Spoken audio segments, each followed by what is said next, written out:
Parekanca DSK diantos pangrojongna kanggo nanjurna channel Radio DSK FM Official. Hatur nuhun.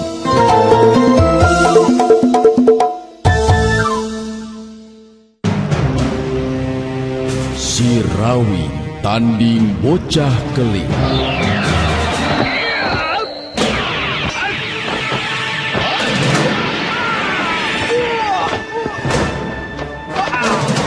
Si Rawi tanding bocah keling. Dongeng Sunda Roman Silat nu ngajujut lagu mapai rundayan carita tandangna jawara pilih tanding nu ketelah Si Rawi.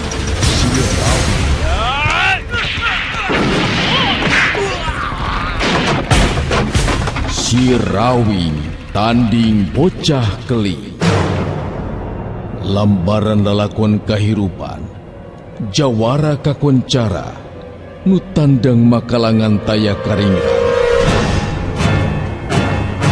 Mumpes kejahatan nanjirkin bebeneran demi ketengtreman ketingtreman balarea.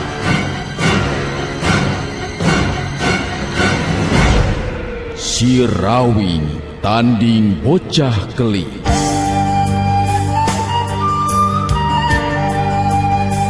RMG Network midangkeun serial dongeng Sunda Si Rawi tanding bocah keling. Lampi pasir nolong kawin, kaya jalan bisa disorang. Gunungna ngajegir tepati luhur, manuk mapan caana berang. Si Rawi tanding bocah keling. Naskah Yasana Yat R, panutur catur Mang Inoy, pangreka sora Dery Sanjaya, pangreka musik Rendika MG, pangjejer gawe Dewi Miranti, produser Ajang Gita Noviana, produksi RMG Record. Langit mimiti kibar kaangna, kaya mega nahalangan. Gumulong rasa kabuna, rasa hari wangtas ilang. Dagelingan jagono taya tandingan. Asihna sama nanjur ngaran si Rawing harita. Para kanca sadaya nyanggakeun Si Rawi tanding bocah keling. Duta Suara Karawang 103,2 FM.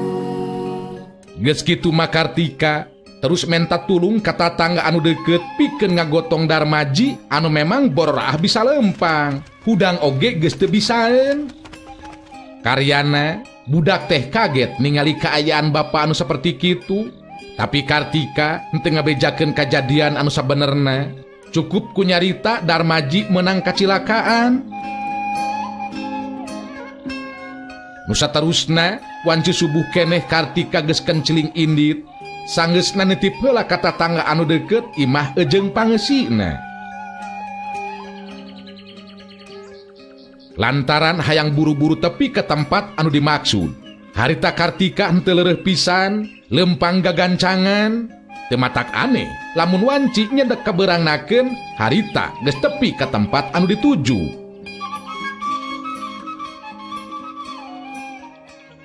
Tewudu si Rawing ejeng Saraswati katut anu sejena nyatana Ibu Ningsih ejeng Marlan milu karageten sabab Kartika datang-datang nembongkeun pamulu kasedih bari jeung hujan Cipanon. Kang Darmaji, ayeuna mah anu jadi korban teh geuningan Rawing. Cece bener-bener bingung kudu kumaha. Kudu kumaha ieu teh Rawing. Si Rawing ejeng Saraswati silih teuteup. Katingali si Rawing kerung terus nyarita ka Kartika. Heula teu. Aing jadi bingung ye. Aya naon teh ieu teh? Sabab moal samata-mata ayeuna ngembang Cipanon, lamun lain sedih, bener teu? Ngan kudu puguh ye sedihna teh kunaon? Akang acan ayi maksud tehnya acan ngarti karena maksud kasedih cece ayeuna. Aya naon ieu teh ce? Saraswati oge dina waktu harita milu nyarita. Pang-pang nama sangkan hate Kartika tenang, ulah tagiwur teu pugu. Cobi atuh nyareos anu leres ce. Aya naon ieu teh? Kumaha kitu ayeuna Kang Darmaji? Nah janten korban naon maksud cece teh ce? Tenangkeun heula atuh. Ulah rusuh teuing ngatana pitagiwur ce.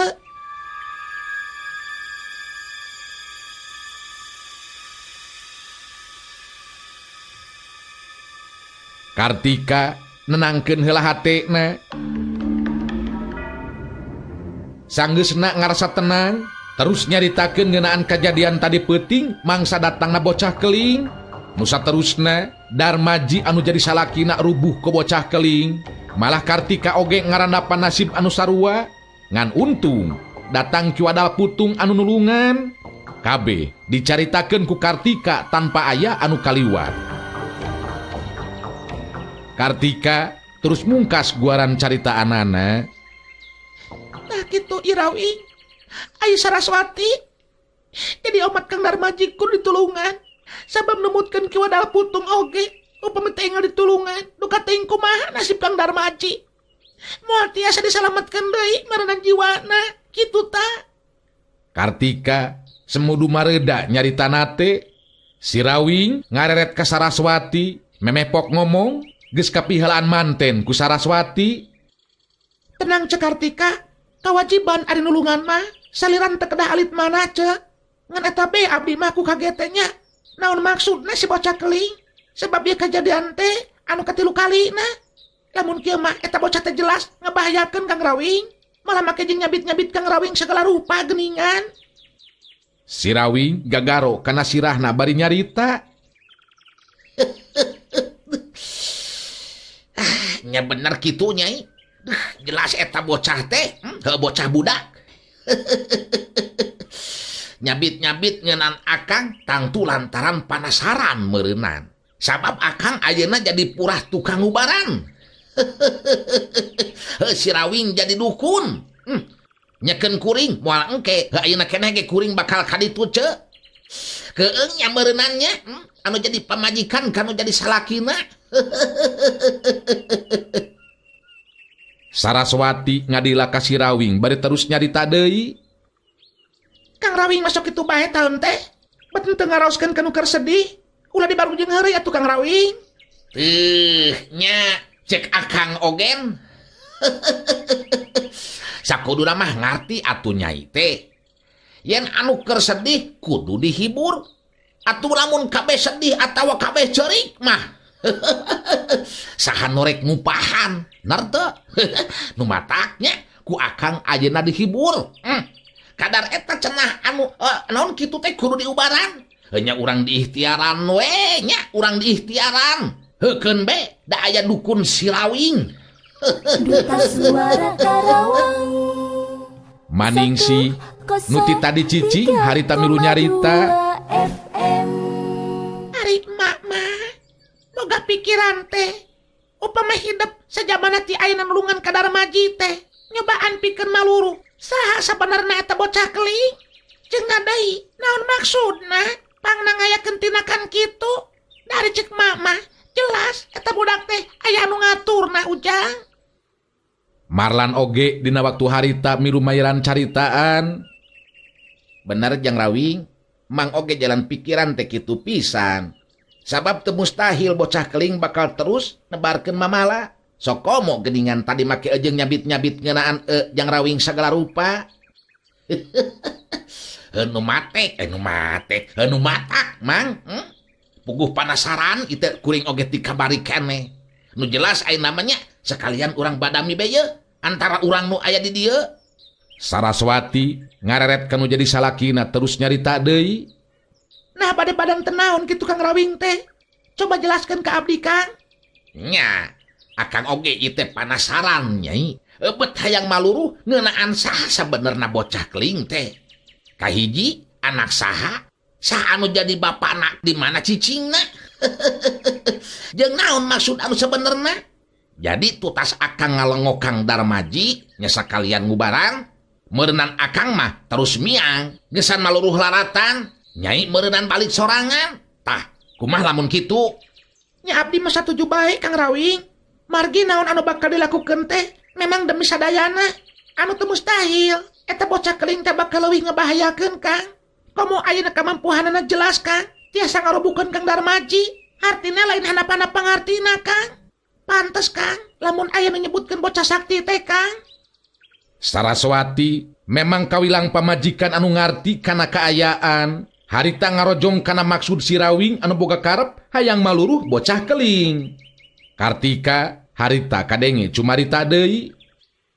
Ajeung nganaunkeun pisan ka Ayi Rawing kali Ayi Saraswati. Anu tetela ageng pisan perhatosanana kana kaayaan anu karanapan ku kulawarga Cece. Ih, ulah sasahuran kitu cek Kartika. Margi ku emutan abdi jelas. Ieu bocah teh mangrupa ancaman pikeun sararea Cek. Kumaha Kang Rawing? Urang mangkat ayeuna Kang. Saraswati ngareret ka si Rawing anu jadi salakina. Nya, bade nyai. Ngan sekali deui yeuh, kade yeuh nya. Engke balik ti Kang Darmaji urang papisah. Omat yeuh nya, nitip yeuh si Nyai. Si Nyai saha maksud Kang Rawing teh? Nya, Nyai Saraswati. Ulah loba teuing ulin kaluar. Komo, lamun aya pareng nu ngaliwat jajaka kasep, ulah lila teuing nya. Ditingalina, bisa terus poho ke ka akang. Ngaco ah, kemana wae Kang Rawing mah? Los-los ka dinya geningan, bete percaya ka abdi geningan Kang Rawing mah. Lain kitu Nyai, ngan bisi be nyada teu nyaho atuh arikeun aku owah gingsir mah. Haduh, waasnya lamun ka ditu teh ka imah Kang Darmaji jeung Cek Kartika mun ngariung dahar teh waas meureunan. Sok jeung naon wae dahar teh Cek. Nyaan eta duh sangu beureum peda make jeruk puru teh geuningan terus dipurulukan ku caruluk. Tereh teh kana liurna teh. Ayo urang miang namanya.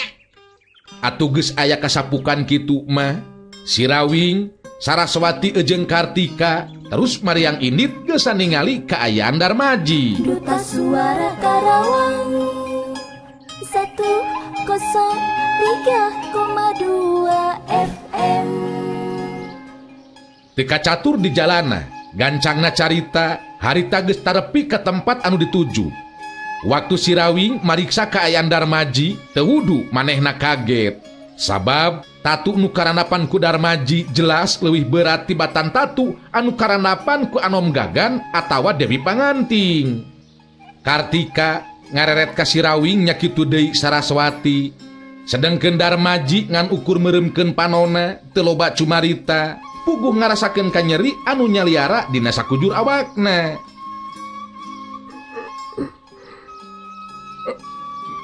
Nuhun, Irawi. Ngan sakitu lisan anu dikedalkeun ku Darmaji. Tutas mariksa kaayaan Darmaji, si Rawing ngareret ka Kartika bari terus nyarita. Edun Cek, nyaan luar biasa tah bocah keling teh. Tatuna oge leuwih berat deui ieu. Saguruna eta budak teh nya boga kakuatan anu kieu ye. Aduh. Lamun didaguan nepikeun ka isukan ieu mah ye. Duh, ampun ye. Kang Darmaji sigana bae jadi nganjang ka bulan ye. Cik, bukaan bajuna Cek. Luhurna be hungkulnya ulah dibuligiran kabeh da adorek di ubaranana mah. Bagian luhur hungkul. Aya wae si Rawing heureuna mah.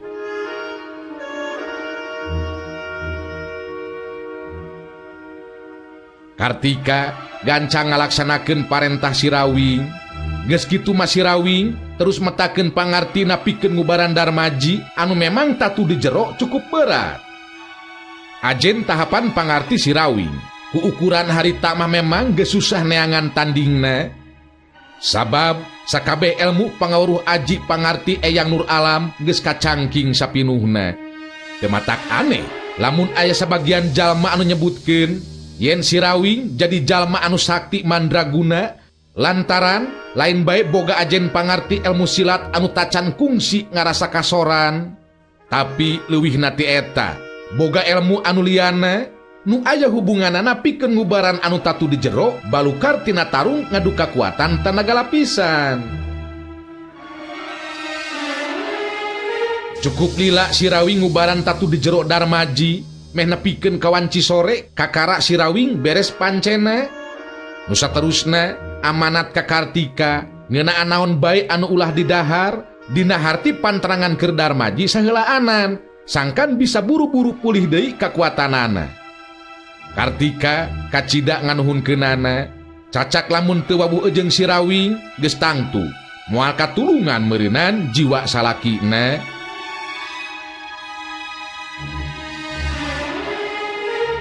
Sanggeusna ngarasa cukup aya di dinya tur si Rawing yakin yen Darmaji geus bisa diubaran kaayaan tatu di jerona.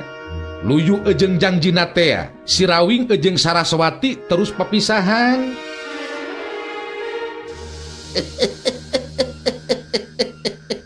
Kade ieu Saraswati akang ayeuna rek init heula nya geus ngalaksanakeun naon rupa pamaksudan luyu ejeng obrolan urang teh. Kade ieu ulah init-initan sorangannya sing percaya lamun akang geus hasil pamaksudan tangtu akang bakal datang deui ka lembur. Wayahna be nya tiri sakedeung mah. Saraswati imut sanajan geus katalian boga anak dua tapi tetep teu oleh deudeuh we sigana teh. Ari abdi mah geus jelas piraku make kudu neangan kasuka keur sorangan Kang Rawing. Sasatna kudu ngasuh budak meureunna. Salangsungna Kang Rawing ulah rasa maneh Kang. Nya eta mah rahasia akang atuh nyai. Lamun aya nu pareng nanyakeun mah ka akang, ari Akang Rawing kumaha? Bujangan keneh. Ku akang teh bakal dijawab meureunan, bujangan. Ngan lamun anu nanyakeunana ari Akang Rawing geus boga anak, cek akang teh. Henteu, da akang mah tara anakan. Ngan lamun aya anu nanyakeun ari Kang Rawing geus boga pamajikan, cek akang teh geus meureunan nyaeta Saraswati anu panggeulisna sadunya. Kamana karep Kang Rawing mah nyarios teh? Tos ulah terus ngaco Kang Rawing. Abdi sejamanat ka Kang Rawing. Kade cing hati-hatinya Kangnya. Upama teh amanah nepikeun ka kudu adu harepan jeung si bocah keling. Anu jelas Kang, eta teh mangrupa bocah sakti Kang Rawing anu ngabahayakeun. Kade Kang. Tenang nyai. Nu matak akang panasaran oge ieu teh hayang ngabuktikeun kumaha kasaktianana. Bari sakalian be lamun beunang mah nya rek terus dibawa. Heungarah lamun bener aya kolotna engke datang beureunan nyusulan.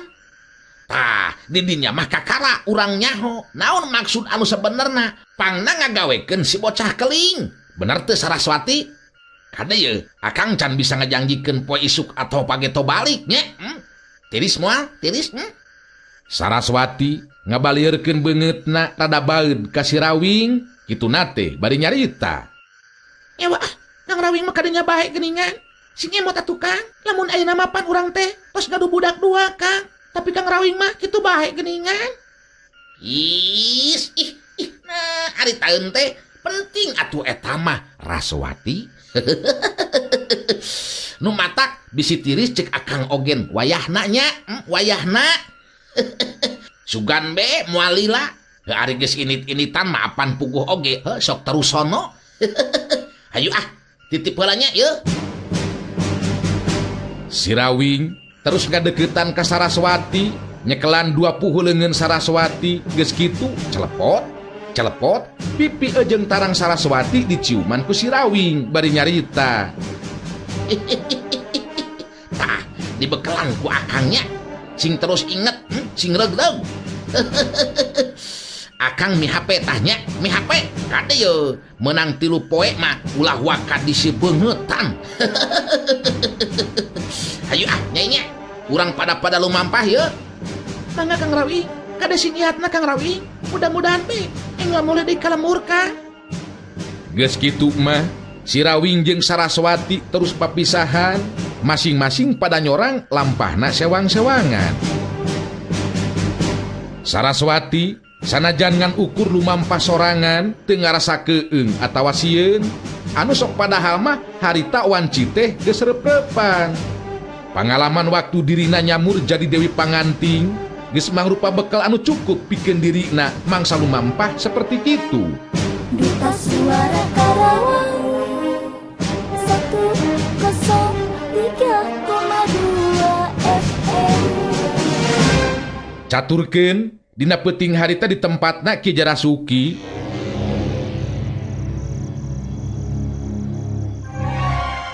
Katingali 3 jalma keur guntreng ngarobrol nu taya lian. Nyata Ki Jarasuki jeung Gempar katut si Keling. Kadenge harita si Keling nyarita bangun anu ambek ditujukeun ka Ki Jarasuki. Jadi indung uing teh teu panggih di tangan ku maneh Ki. Namun kitu mah maneh balak bugoy. Mah nya teu bisa neangan jelema saurang. Ari yuring kudu nurut wae kana parentah maneh. Ari neangan si mah maneh teu panggih. Nu bener atuh pagawean teh euy. Si Keling katingali muncereng ka Ki Jarasuki. Gempar ngageter hatena nya kitu deui Ki Jarasuki.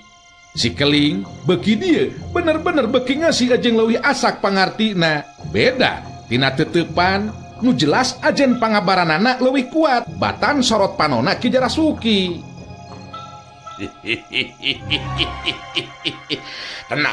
Tenang heula euy, tenang heula Keling.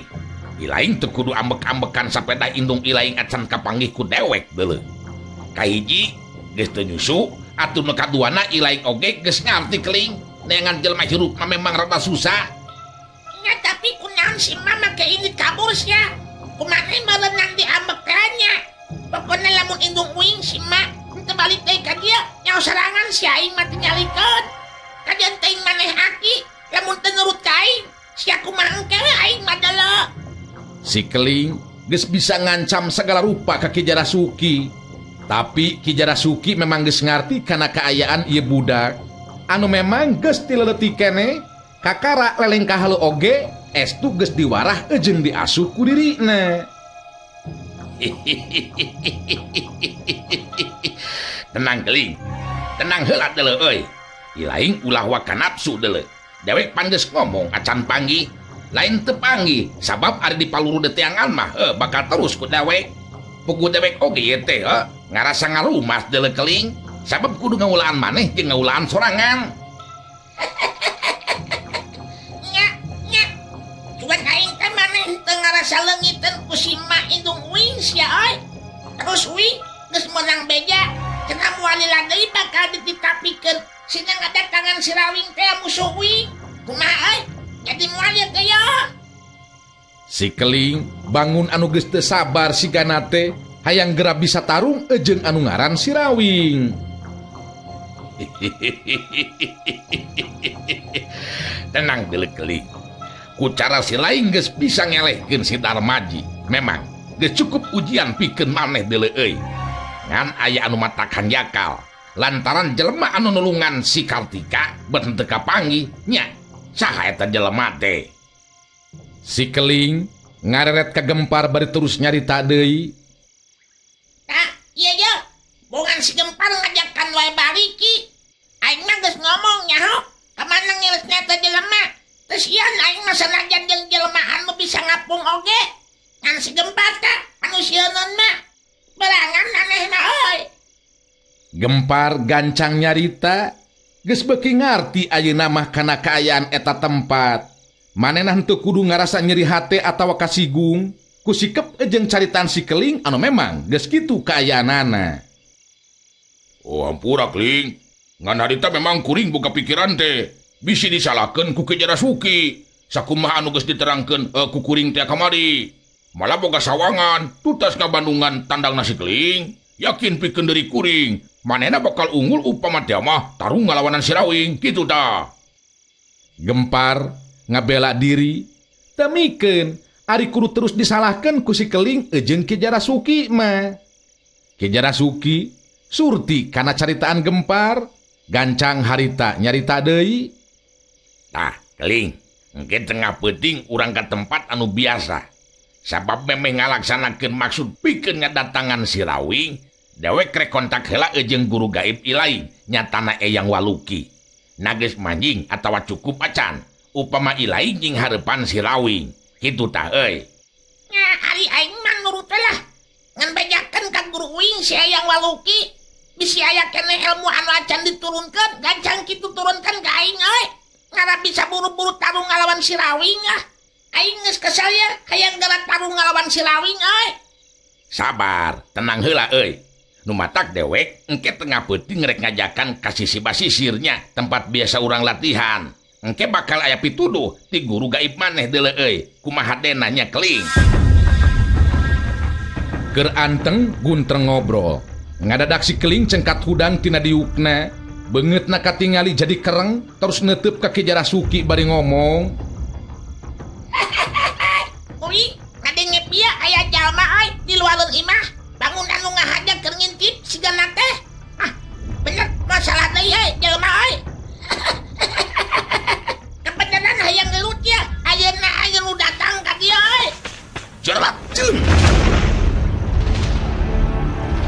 Si Keling harita geus luncat kaluar imah. Ki Jarasuki jeung Gempar silih teuteup meh dina waktu anu bareng terus pada maluru kaluar ti jero imah. Duta Suara Karawang 103,2 FM. Embo di buruan imah si Keling keur nying harepan hiji jirim anu jangkung begang. Ki Jarasuki kerung bari terus lempang ngadeuketan ka eta jalma anu anyar pinanggi. Kadenge harita eta jirim anu jangkung begang teh terus nyarita ditujukeun ka Ki Jarasuki. Dedel, bener geningan Andika aya di dieu Jamarat. Ingat keneh atawa abal keneh ka gula. Jauh-jauh rumahku anggang-anggang rumah mbah ngahada ye teh. Ngadatangan ka dieu ye Jamarat. Ki Jarasuki terus nelek-nelek ka eta jalma nu tetela apaleun kana ngaran aslina. Cukup lila Ki Jarasuki ngahuleng bari nengetan eta jalma. Ke, sandi kaki sana. Ingetkeun, ngaran Jamaras geus lebur, anu aya iwal ti ngaran Jarasuki. Sandika sabenerna sarta rek naon datang ka dieu sia. Ki Wadal Putung geningan anu datang ka dinya teh. Katingali Ki Wadal Putung ngageser maju satengah lengkah ka hareup, sangkan Ki Jarasuki bisa leuwih sidik ka manehna.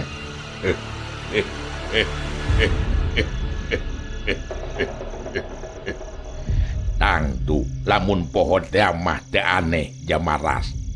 Sabab geus 10 tahun dedepung. Tapi rasakannya anu jadi lancik tetep ngancik dina hate euy. Maknya make kudu poho kangaran lancik sorangan. Ki Wadal Putung nu pangheulana muka diri ngeunaan kaayaan dirina anu sabenerna. Ki Jarasuki langsung harita maju nyampeurkeun, tutas yakin yen ieu anu datang teh geningan anu jadi lanceukna. Dua leungeun patarema dituturkeun ku silih rangkul, si Keling seuri bari nyarita.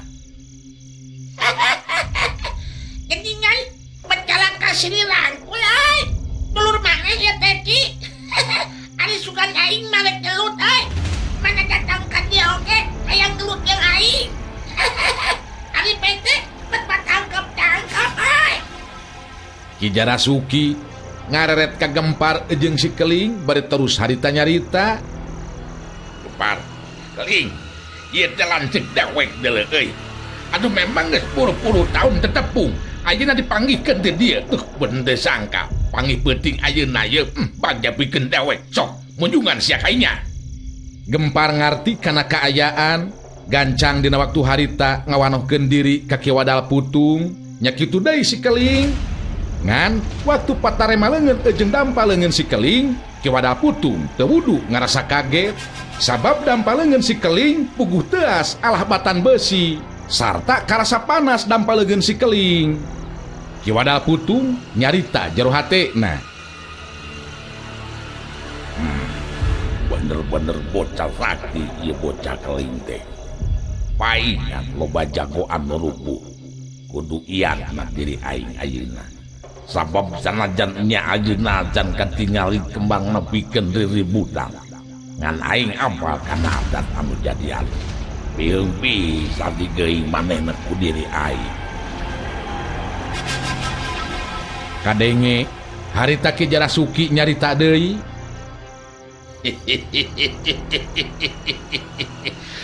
Ayeuna rek nanya be langsung ieu teh Kang Putung. Nah aya naon ieu teh? Sabab dang tupangna datang ka dieu teh meureunnan aya kapentingan, bener teu? Coba gancang caritakeun ka kula Kang Putung. Ki wadal putung ngarenghap narik napas panjang, neuteup ka Ki Jarasuki aya rasa hanjakal dina batina sabab nu jadi adina tetela geus salah lengka lumaku dina jalan kahirupan anu papalimpang jeung kabeneran.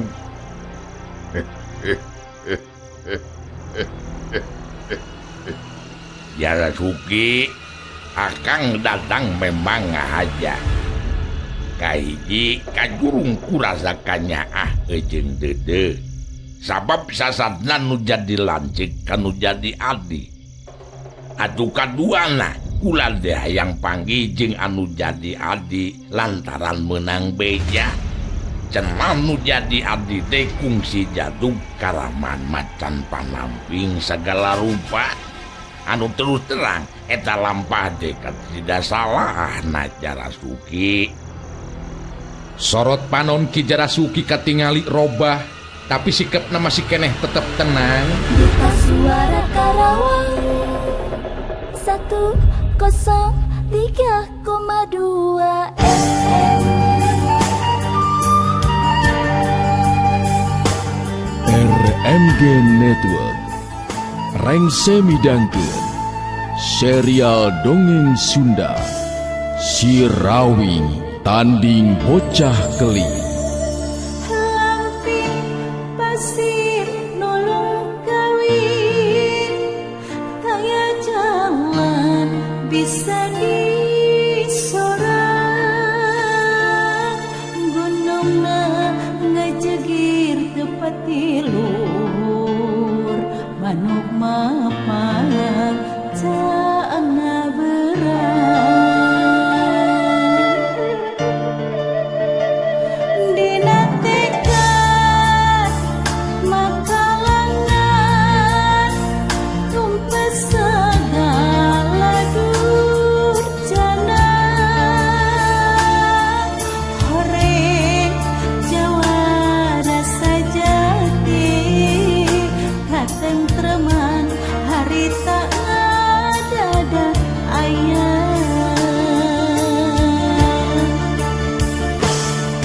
Rawing Tanding Bocah Keling.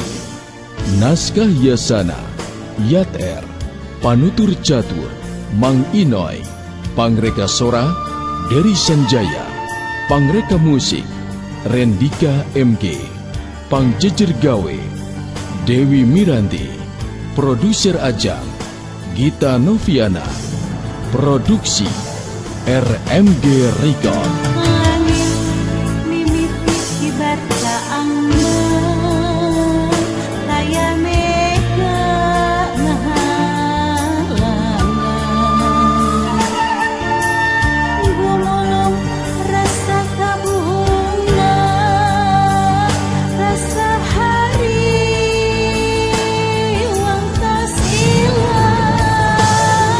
Dagelingan, dagelingan